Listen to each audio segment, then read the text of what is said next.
Okay, everyone. It's a beautiful night. It's a wonderful night. It's a tranquil night here in Central Australia, Alice Springs.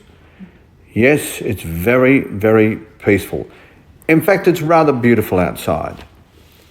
The monsoon is up north, doing its thing in the top end, bringing torrential rain to northern Australia from Darwin right across to Cairns. It may drift down our way, you never know. I did a bit of a podcast on that the other day. It may drift down and give us some rain, maybe the middle of next week, who knows? Or this week coming, we shall see. It's a big hello to Roberto's Pizzas, a wonderful supporter of this broadcast right here in Alice Springs. Yum. Magnificent pizzas. I've had some. In fact, I had one of their wonderful pizzas when doing the broadcast, which I called the podcast of the year last year, episode 77. Yes, whilst consuming a beautiful Roberto's pizza, I was interviewing my wonderful brother about his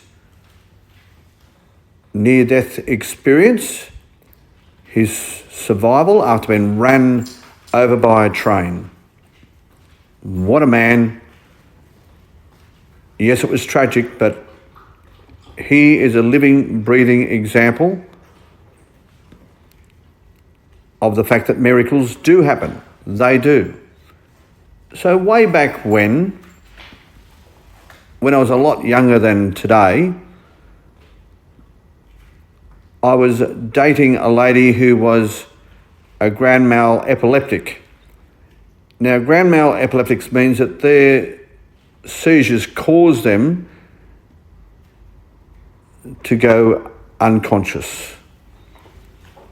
And I won't go through all the details. It's a long time ago, a little bit personal, all that sort of stuff. But what I will tell you is that during one of her epileptic seizures, or fits as they were called back in those days, she did stop breathing. She did.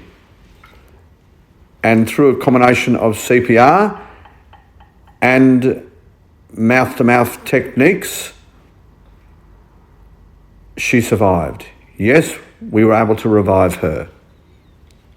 But as I said, that's a long time ago. As we go through our professional life, a very big part of our professional development process is that we must keep up to date our first aid and our resus techniques, CPR, mouth-to-mouth, etc.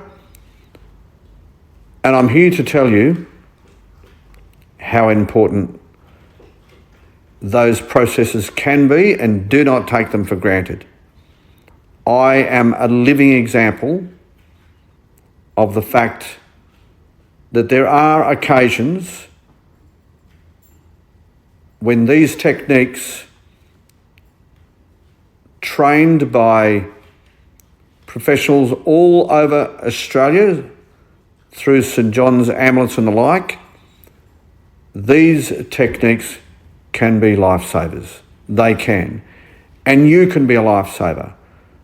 So I know that some of you regard them, these courses as being a bit of an impost on your life. I get that. Life is busy, but you never ever know when you may save a life. Going back to April 14, just last year, at the Churnside Shopping Centre, I went through a horrendous experience. I had a seizure which resulted in my, rendering me unconscious. I stopped breathing and my heart stopped beating. And so CPR began by the wonderful first aid people at the Chirnside Shopping Centre in Brisbane, and they kept at it and at it and at it. They did. For 7 minutes they kept at it. At one stage, one of the first aiders turned to the person that I was with and said, "It's all over. He's passed." And they asked her to calm down and to turn her attentions to, I guess, managing my passing, my death. But she was determined to press on, and she urged them to press on. The first aiders then called for the defib machine. They did. And of course, in most of our major shopping centres, they have defib machines. In fact, it's a requirement. They zapped me with that a couple of times, and then all of a sudden, I threw up and came to life. This was after 7 minutes of CPR and having the defib machine applied to me. Lots of praying with the person I was with. And apparently, when I did come to life, I didn't know much about it, of course. The first I knew about it after initially going unconscious was the sound of a hospital, which just happened to be the Royal Brisbane Hospital, the intensive care ward. I guess my story is,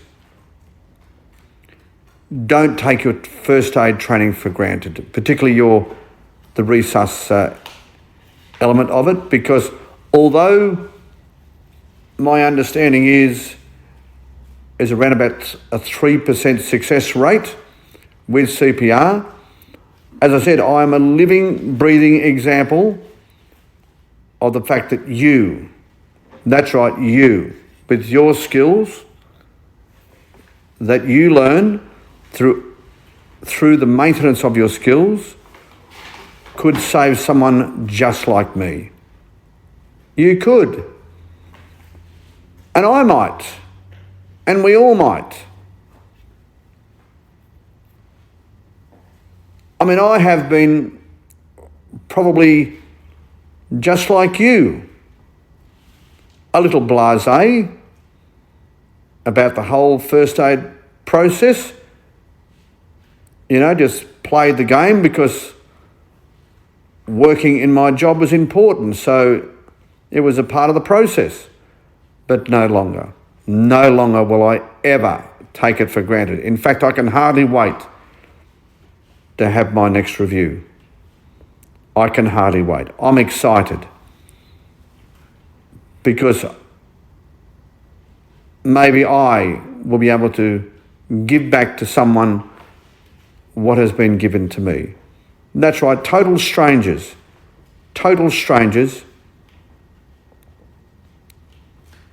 saved my life. And I'll never forget that. I actually intend going back to the Chirnside Shopping Centre at my earliest convenience and saying hello and saying a big, big thank you. I will never be able to repay them for what they did for me. I know that. But even if I can just show up, say thank you, and perhaps drop some coin at the shopping centre, have lunch, dinner, do a little bit of retail therapy. If that's all I can do, then I'm sure they'll be grateful for at least someone fronting up and saying thank you. So that's my story, and that's my urge, and that's my want for you. I would never, ever have dreamed that I'd be in this position doing a podcast of this nature for you, talking about my clinical passing, I guess, and now my survival. It actually seems quite surreal. It's a miracle. But as I said, the reason for today is to let you know what you may be able to do tomorrow if you don't take your next first aid course for granted, if you approach it with a new enthusiasm, because you have heard a survivor on this podcast. You have. In fact, it's the only reason why you're hearing from me is because I have survived, obviously. And can I just tell you, during the process, I had 5 ribs fractured. Yes, five ribs were fractured. I was very, very, very sore. I needed to get myself a walking stick to get me around for some weeks because I couldn't support my own body weight, and coughing, sneezing, anything like that was extraordinarily painful. But I've never ever been so happy to be bashed up. Oh yes, that's the sort of assault that can come my way any day if it's all about survival. All right, folks. I don't even know whether I said this at the start of this particular episode. It is and has been episode 641. And this has been Blind Magic in Alice Springs. I'm your host, Murray Stewart, and this has been a Blind Magic Communications production.